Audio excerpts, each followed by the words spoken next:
Sick. My name's Armando Bello. This is my line in the sand moment. Baptism to me personally is that draw the line in the sand moment where I can say, God, I'll do everything that I can in my power to live for you and allow you to steer my life in any direction that you will. Even though there's a bunch of people around you, you really feel like it's real personal, and I feel like everybody should get that opportunity to do that amongst a church family and a community. I really felt like God was doing something internally where I really did feel like a changed man. And when I came out of that water and saw my church community, it really made me feel like this is where I'm supposed to be, and these are the people that I'm supposed to be running with. I knew I needed to make a stance, but I wasn't really sure what that really looked like. So when somebody brought up baptisms, it was actually my grow group leader. He brought it up and I said, well, should I do it because I was baptized at such a young age? And is this important and pivotal in my walk today? And of course he answered and said, yes, because now you get to cognitively go out and make that declaration amongst your family. And leading up to that moment, it was a lot of tiptoeing in and out of the church. I wasn't sure if I was in the right place.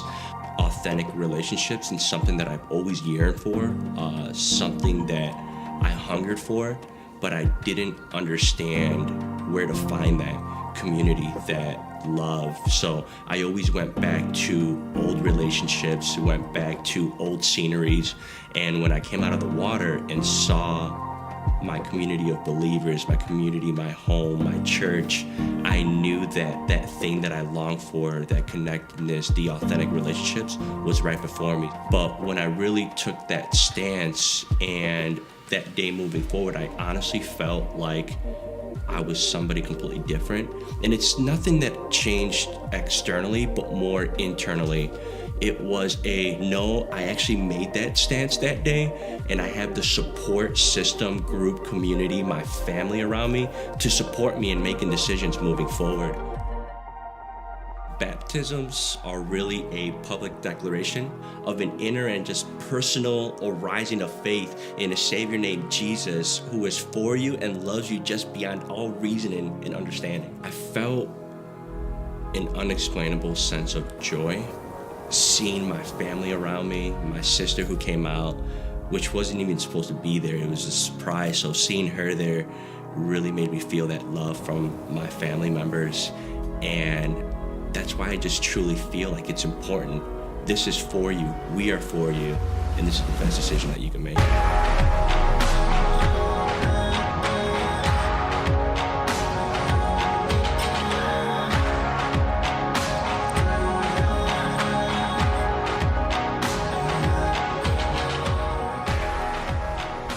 Hey, I just want to take a minute and just highlight baptisms once again, even though we just watched a great video on it. I feel like personally it's something that I get something from every single time. You know, obviously I'm not getting baptized every time, but yet still there's something happening in the service that whether you're getting baptized or not, it does something in you. It's a really great service, honestly, to bring friends, to bring family to, because something happens. I don't know if it's just the way we do it or hearing people's reasons, you know, because everybody has a reason why they're here. And I think we often look at people and we think they just made the decision on a whim one day. Oh, you know, it'd be fun today. I'll get baptized. Why not? They're doing it. He's doing it. Hop in the jacuzzi. Let's make it happen. But in reality, when you hear people's reasons, there's some depth, you know. Everybody's got a reason that they didn't want to get baptized or they didn't want to step deeper into a relationship with God. Often they're fear-based, and to hear people overcoming those fears, it just does something in you and in your spirit. So let me encourage you, get about it, because it's awesome. Cool? Cool. Welcome to Sunday. We're so glad you're here. Yeah, come on, let's get loud. Let's make some noise. Band, you're the best. You can go. I appreciate you, especially Ryan. You're amazing. You're flannel. He's a real country man. He's from the backwoods of the suburbs, you know, real country man. So hey, I just want to say again, welcome. We're so glad you're here. My name is Jake. My wife Lauren and I, we have the privilege of leading here within People Church. Obviously, I'm not Pastor Chris. I do not have the accent, but he is actually he's in Toronto. They're doing Vision Sunday out there in Toronto. So how cool is that? We have multiple locations and then a third one to come. If you didn't hear, we're launching in Barcelona this year. Come on. It's bittersweet because I love George and Les so much. I don't want them to go, but they must go and suffer for the Lord and the Son in Spain. We all have our calling. So, hey, before we get into it, I need to make sure that you're with me, that you're engaged, because it's not about me feeling good about myself. I love my family. I love my wife. I've got a lot to go home to that makes me happy. This isn't for me, but this is for you. Because there's something about leaning in where you get something different than if you just sit back. So I need to see something from you. I actually this morning, being the great husband that I am, humble brag, I got up and I started the car because apparently it's bad for babies to be in negative 10-degree weather. Who knew? So I figured I'd try to remedy that situation. And I see all these people in Wicker Park walking their dogs in the freezing cold. And everybody's got that same look on their face like they just got punched in the stomach, That's when you know it's cold. When people are walking around like this. Like they can't actually believe what they're feeling. So I want to see some smiles. I want to see your pearly whites. 2019, you've been doing tooth whitening. Come on, I want to see no lip smiles. I want to see your teeth. That's good. You guys ready? You ready for this? It's going to be so good. I believe that today is going to change your life. I really do. I believe not because I'm an amazing speaker or because I prepped a message, but I believe it's because God is here. And I don't believe that you're here by coincidence either. I think this is the service God wanted you to be in because he gave something to me to give to you. And I'm going to give it to you. I'm going to bring it. And I believe God's going to do something with it. So I just want to pray and get into it if that's cool. So let's do this. God, thank you for this morning. Thank you for the people that braved the cold weather to get out here, God. It is not pleasant out there. In case you hadn't noticed, could do something about that. It'd be great. But we're here, God, and we believe that you've got something special for us. We give you everything we have this morning and just ask you to do something. God, we love you. In Jesus' name we pray. Amen. Amen. So who was here for Vision Sunday last week? Come on, Vision Sunday is where it's at. I love vision in general. Vision just gets you going, right? Like, there's something about looking ahead and dreaming and thinking about what's going to be that just gets you going right here. But I have to say, after every moment, like every New Year's resolution moment, after every week where I've had 7 straight days of working out, at the end of it, I feel like I sit there and I'm like asking myself the question that maybe you ask yourself as well, and it's now what? Vision's great, and it inspires you, and it gets you going, it gets you revved up, but then something has to follow the vision, right? Like, I feel like we sit there and we hear it and we want to know, the most specific thing we want to know is, where do I fit in this? What is my place in this vision? Because it's a big vision, it's great, right? But it doesn't matter if it's just me and the front row and a few people getting pumped on it. It's actually all of us as a church moving together. Because if you notice in the Bible, when God moves people, he moves them as a people. He usually calls individuals, yes, but he always leads them to people, to bring people with him on a journey, right? So there's something about us being a part of this vision where we have to ask, and if you're not asking that question, let me encourage you, ask it. Because God does have something specific for you within this. This isn't just a stage vision, something that we're just excited to share with you and show you what's happening. We're actually inviting you to be a part of this with us. We're inviting you to step into this and to see something in yourself that maybe you didn't see before. So this message and what it's about today, it's about answering that question, It's about answering that now what question. What do we do with all this? What do we do with this vision? So if it's cool, I want to read something that I think is going to set the tone. Are you with me? Come on, let's go. We're going to read Exodus. Before we do, I like to bring context to things. If you know me, you know I talk a lot about context. It's just my thing. I don't know why. I like to know how we got to where we are. You know what I'm saying? Like, I feel like sometimes you pick up in the middle of a story and you don't quite know what is happening or why. I'm the why guy, okay? That's my thing. So here's where we are. God just spoke to Moses, and he just laid out some very specific plans. Exodus 25 to 31, 6 straight chapters. He's laying out plans for his tabernacle, for his temple, and he's giving them to Moses, and he's so specific. He's talking about the type of thread that's going to be woven into the fabric, down to the measurements of every single thing. I love this personally because a lot of times, you and I, we don't get the whole picture from God. You ever felt that way? Where it's like, God, I wish you'd just give me a little bit more of the picture. Come on, am I the only one? You ever felt that way? I know that I sit there and I'm like, God, why can't you just show me everything? Like, my life, I would step to it if you would actually give me everything, if you would show me exactly where you're leading me. But he seems to do this thing where he just gives you one step at a time, one little thing at a time. Go to a church service. One little thing, raise your hands in worship. What's that really going to do? See, I think because God asks very small things out of us, we often think he's actually not in the details because he's not giving us the details. But I always recommend people read that because when you read the specifics of what he's put into just something as simple as his house, something as simple as the temple that he wanted built, he thinks through all the details. If that's how he is, he's thought of the details of your life. I mean, the Bible tells us he knows the number of hairs on our head. He knows the number of sand grains on the seashore. He's in the details of your life. So don't get discouraged just because he's not giving you the full picture, okay? So right here's where we pick it up. He's just laid out these ridiculous plans. And strangely enough, he does this thing where instead of just building the temple, he turns and asks the people to bring material. What sense does that make? Lays out this big vision, right? He's God. So you would think the next thing that follows that he's actually just going to do the vision. But he does something different. He looks at the people and he says, okay, now I need you to bring me the materials.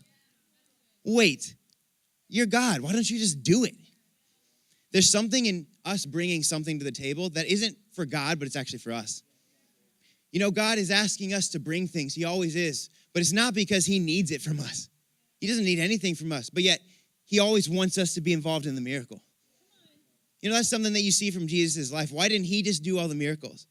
Why did he send his disciples out to do things like pass out bread? Why not just multiply it? I always think that way. I'm like, Jesus, you're underutilizing your power. Like, just bam. Just sprinkle, do a little this. Bam, miracle. But he draws it out. He makes it a process. He sends his disciples out and he says, you go do it. Why? Because he wants us involved in this process. This isn't just for him to do and you and I watch. He actually has something for us to bring. So this is where we pick it up. He lays out the materials and he gives them to Moses. Moses brings them to the people and he says, Moses said to the whole Israelite community, this is what the Lord has commanded. From what you have, take an offering for the Lord. Everyone who is willing is to bring to the Lord an offering of gold, silver, bronze, blue, purple, and scarlet yarn, and fine linen, goat hair, ram skins dyed red, and another type of durable leather, acacia wood, olive oil for the light, spices for the anointing oil, and for the fragrant incense, and onyx stones and other gems to be mounted on the ephod and breastpiece. All who are skilled among you are to come and make everything the Lord has commanded. Now we're going to skip down because there's a little bit more here. Unless you guys want to read like 6 chapters of Exodus with me. You guys? Nobody? All right, we'll skip. So it says, everyone who is willing, this is what happens in response to what Moses said. Everyone who is willing and whose heart moved them came and brought an offering to the Lord for the work on the tent of meeting, for all its service, and for the sacred garments. All who were willing, men and women alike, came and brought gold jewelry of all kinds, brooches, earrings, rings, and ornaments. They all presented their gold as a wave offering to the Lord. Everyone who was willing and whose heart moved them. I want to speak to some people this morning whose hearts were moved last week.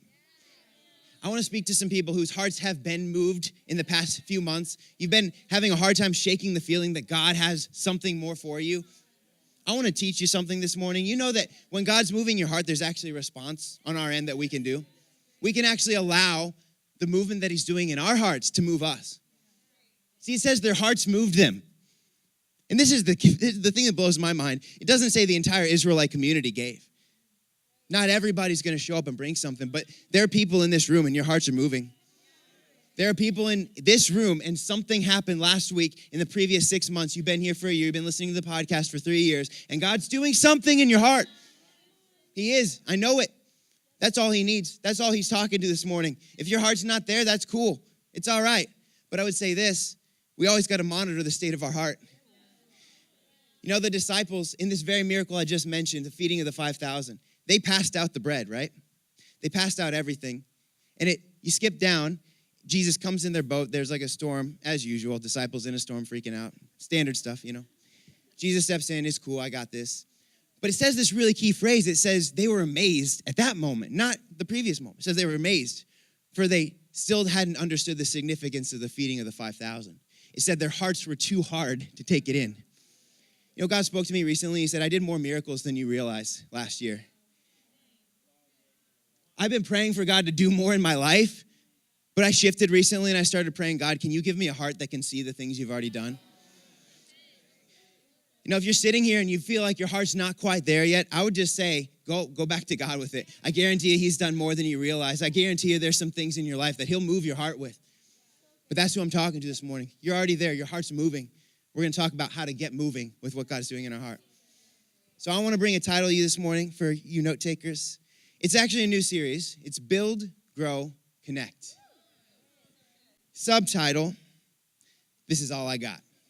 Look, we got titles on titles on titles. Big vision, big church, lots of titles. That's the way it goes, okay? This is all I've got. When I read the Bible, I don't just read it as somebody reading a story. I like to put myself in the place of the characters, you know what I'm saying? Like, they're real people. These weren't just characters in a story. They're actually real people in a desert, walking through a desert every single day. God promised to take them somewhere, and yet every day looks nothing like where they've been, where they're going, where he promised them. They're just wandering. And I love that in this verse, if you could leave it back on the screen, in this verse, it highlights all the materials God needs. When you see the plan, it actually makes sense, but when you just see the materials, it doesn't really. You're kind of wondering, okay, what are you going to do with all this? Right there, and if you go back to the first one, Exodus 35, 4-10, right there in the middle, blue, purple, and scarlet yarn. I like to think there's somebody, if God's asking for it, in camp, who's been hoarding some yarn. You're in the desert. Okay, if Marie Kondo tidying up steps in, that yarn's the first thing to go. She's going to tell you, thank the yarn, now bury it. That's just what's going to happen. And what I realized as I was thinking through this, I'm in the tidying up phase. I really am. I'm throwing out everything. I'm the kind of guy that, Lauren has to, rein me in because I'm like, do we actually need this couch? The TV? Out the window it goes. Let's live minimal. But I find a lot of times, as I'm throwing things out, all I'm really doing is I'm assessing the value of the things that I have, I'm looking at them, and everything you have, you brought it into your house at one point because you thought it was valuable. You were at a place where you were like, I'm making smoothies every day. I need the NutriBullet. Turns out you made smoothies once, and that's been in your shelf for 4 years. But at one point, something in your life prompted you to value that thing, right? We're always assessing the value of the things we have based on the context that they're in. Now, this is where it's dangerous for us to live in isolation, to live hanging on to the things that we have that God's given us. Because the context that he gave them to you is not the context he intended you to keep them in. He may have given you some gifts. He may have given you some things that you go, I just don't feel like there's any use for these things. Maybe they're just in the wrong context. Maybe there's actually value in those things when you bring them to the table, when you get around people. Because often when we don't see value in something, the danger is what do? We just either put it somewhere, hide it, don't use it, or we look at it and we say, I don't need this. Throwing it out. But this is the thing. The context, it was never meant to be just you on your own. It was always meant to be woven into God's master plan. The material that is just sitting in the corner of your room, you think that, this gift is useless. This gift is pointless. This talent isn't even a talent at all. Helped me win a talent show in 6th grade, and that's about it. That talent's actually meant to be woven into a story where your voice, the thing you're good at, whatever it is you do, is actually meant to impact people. It's meant to resonate and resound in heaven. It's meant to bring things down for people. But that'll never happen when you're alone, looking at where God's called you to be and looking at what you have, keeping it in that context and trying to make sense of it. My first point is this. Don't throw it out just yet. It's so hard. It's so hard to give something up, isn't it? Especially when you look at your life and you go, I don't even have what I want with the thing I have, yet you want me to have less. So yeah, we hang on to it so tight. There's no way I can give this up, God, because I don't even have what I need. And you want me to give up my yarn? I had big plans for this yarn. I was gonna make some blankets, some desert blankets, some sweaters. I don't know. It's the best I got. We often look at the things we have, we come up with the best that we can come up with, and then we ask God to get on board. Come on, God, I'm gonna be the best sweater salesman the Israelites have ever seen. We'll make sweater shields. I don't care what we do. We'll supply to the army. I got this plan. I got this stuff. Just get on board with what I'm doing here. There's a difference in asking God to get on board with your plans and surrendering the thing you have and putting it in his hands. I've lived so much of my life hanging on tight to things, keeping things to myself, thinking they're valueless, thinking they're useless. The longer you hold on to something without using it, the more you think it's worthless. Here's the thing. When God called them to bring their material, what did he say he had waiting? He said he had skilled workers. He had skilled craftsmen ready to take the thing that you've not known what to do with and show you how to use it a little bit. You've got a gift of speaking in you. You don't know how to use it yet. Bring it to the table. Even though it's raw, even though it's just raw material, God's got skilled workers waiting here for you. He's got skilled workers waiting in his house to bring something out of you that you didn't even know existed. It was never meant to be in the context of just you. You know, it's crazy. I found this in my life. I'm a thinker. Anybody here a thinker? I just can't.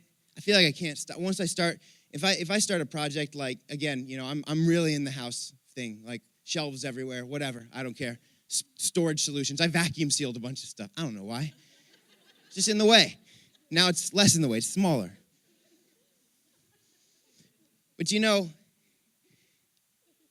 you get in this phase, right? And once you're thinking about a problem, you're thinking about how to solve it. It's like, for me, I just can't stop. And I lived my whole life like that. And it turned into self-criticism. It turned into self-analysis. Because when I wasn't getting the results out of my life that I wanted, all I could think about is, why am I not enough? Why am I not enough? Why is what I have, what I bring, and who I am never enough for the situations that I'm in? It's never enough to get me the friends I want. It's never enough to make me the person, the leader I want to be. Then all of a sudden, God calls me here. He stirred my heart here. In this church, when it was 20 people. You know, I grew up and I've been in church services before, right? I've been in worship experience. I was the guy who, I showed up late on purpose because I didn't want to stand there awkwardly during worship like this, wondering, is everybody noticing that I'm not raising my hands? So I'm just going to skip that part because it's weird. And yeah, I show up to worship in this little school, 20 people big, and I'm holding back tears. I don't know why. Why am I about to break down in tears? It was, we're talking everything was brick, okay? There was sound coming from every direction. I didn't even know what I was hearing. Maybe that's why I was crying. I don't know. You know, the more I thought about it, I was like, man, God, you stirred my heart here. You stirred my heart here. You didn't stir it somewhere else. Why? Why is that? That's significant. If he's stirring your heart here, it's not just because this place has something to offer you. It's because you have something to offer it. I'm standing on this stage because God stirred my heart 5 years ago in a little school. And I just kept stepping to this seemingly crazy things that he kept saying. I kept stepping into these, what seemed to be random relationships, what seemed to be random people. But the more I stepped into it, I realized they were tailor-made for who I was. The context you were meant to understand yourself in is so tailor-made for you that God has tailor-made people for you. They'll bring out the context that is meant to be. They'll bring out the environment that's actually going to show you the value that you bring to a table. But you need them. It's never meant to be done alone. So don't throw it away just yet. Because as soon as I stepped in and I realized that this mind that was going insane on its own sat across from a person, had the ability to actually help them work through the problems in their past, in their present, help them understand where they were going off track, bring them a perspective that they didn't have before. All of a sudden, the thing that I resented about myself became the thing that I most valued. And nothing changed except the context that I was viewing it through. Don't throw it away just yet, because maybe it's just the context. Maybe it's still okay. Maybe it's not garbage. Maybe God has plans for it. Number 2. Wait for the ending. This is a bit of a sad story break. Are you guys cool with that? A little sad story break. So anybody love a good twist ending? M. Night Shyamalan is my man. He knows how to do it. He's a director, yes. Twist endings, in case you didn't know. So one of my favorite twist ending, anybody here love a good twist ending? You know those movies where you're sitting there and you just know as the movie's unfolding, it's like, this is going to be good. Like they're setting the stage. Everything for some reason is foggy. Who knows why? Grayscale, everything's gray. They just gray filter on everything. You're like, it's ominous, so therefore something's going to happen. It's going to be good. One of those movies for me has to be Fight Club. And I remember the first time ever seeing Fight Club, I was watching it with someone. And apparently they'd seen the movie before I hadn't, and they didn't know this. So this is where the story gets sad, okay? I'm about to spoil Fight Club for you, by the way. If you haven't seen it by now, it's been 20 years. This is on you.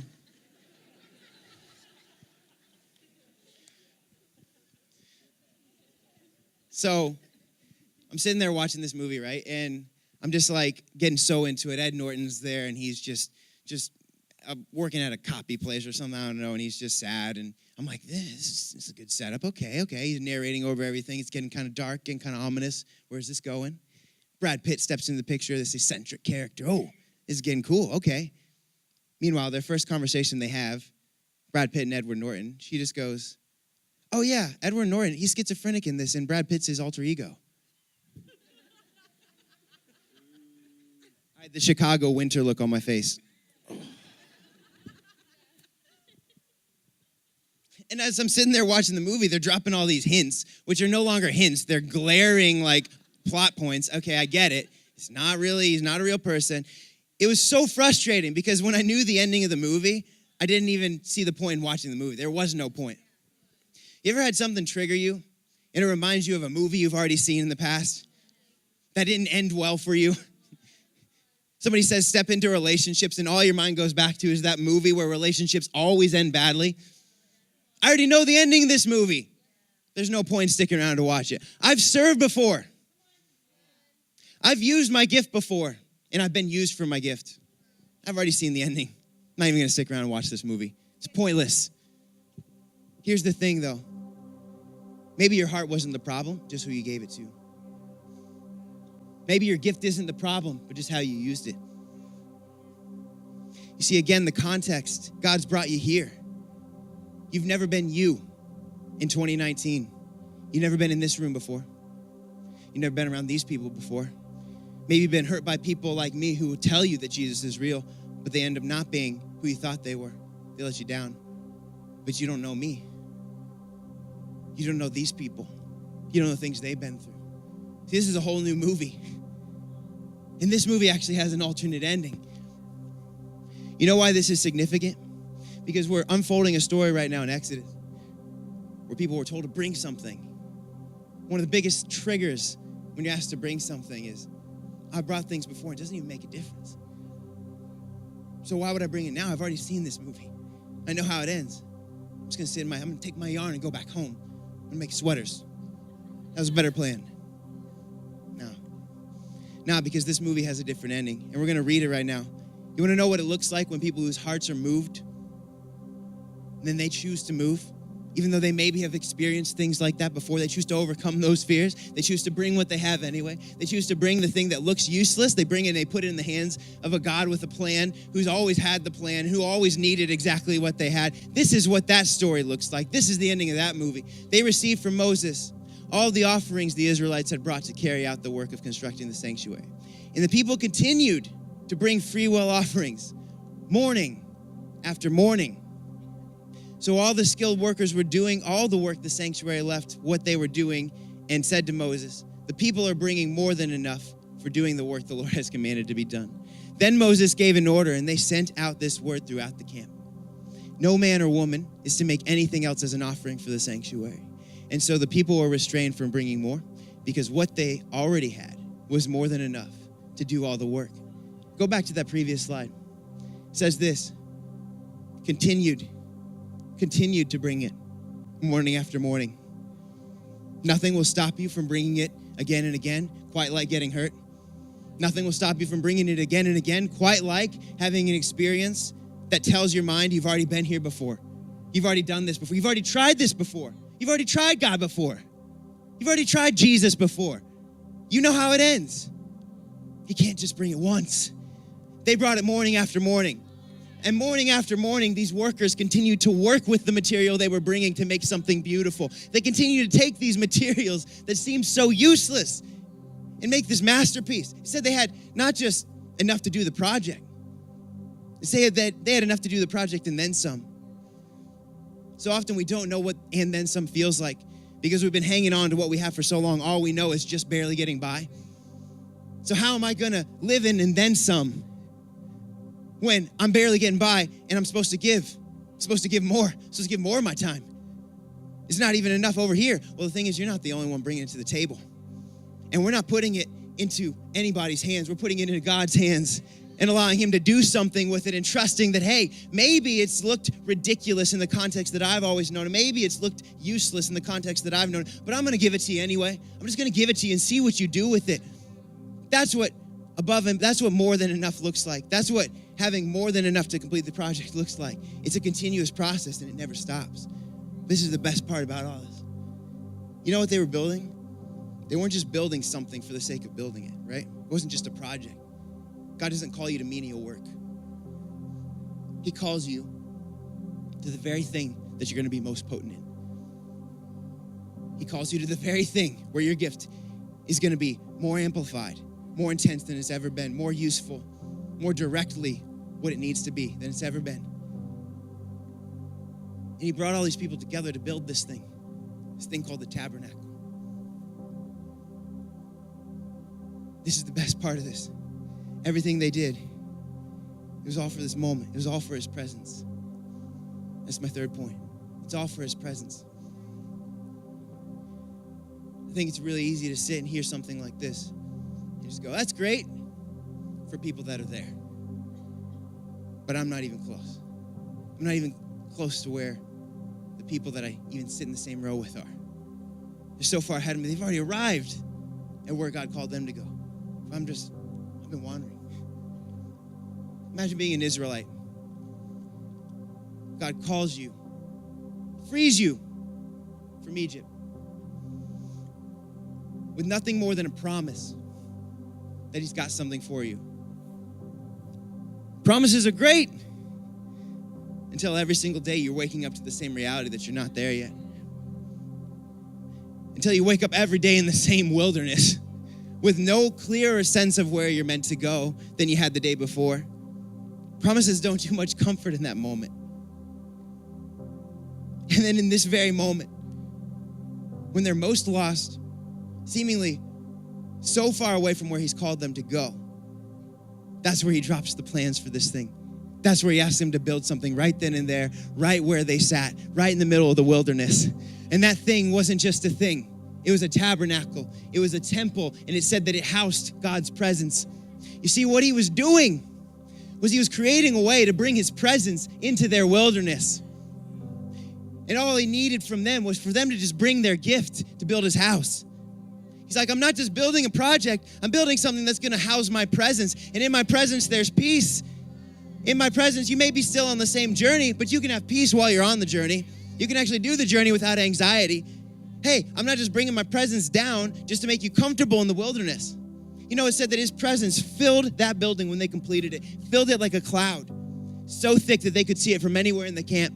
And they watched that cloud. They watched that presence of God. And they said as long as that presence sat there on that tent, they knew they weren't meant to move. But the moment that it lifted, that's when they knew it was time to go. God brought his presence down through their gifts, and he used that presence to guide them out of their wilderness into the thing that he promised them. Because they do get there. You will get there. You'll get where he's calling you. You'll get to the level of it. You'll get to the point where you can look people in the eye and have a conversation without feeling anxious. You'll get to the point where you can sit in a room like this and not be afraid that everybody's judging you. You'll get to the point where you're no longer depressed, no longer going to bed every night wondering when it's going to end. You'll get there.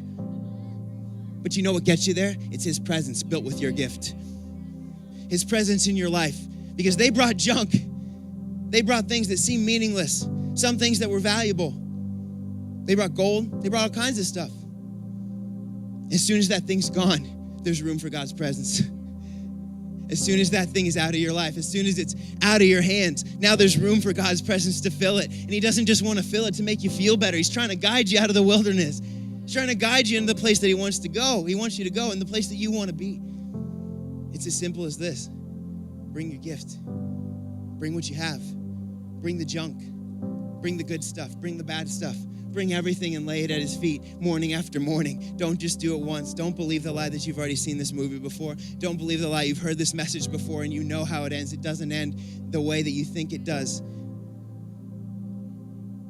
God's got something for you now. So don't throw it out. Don't throw it away. Wait for the ending, because he's waiting for you. Does that speak to you this morning? Come on, can we lift up Jesus in this place?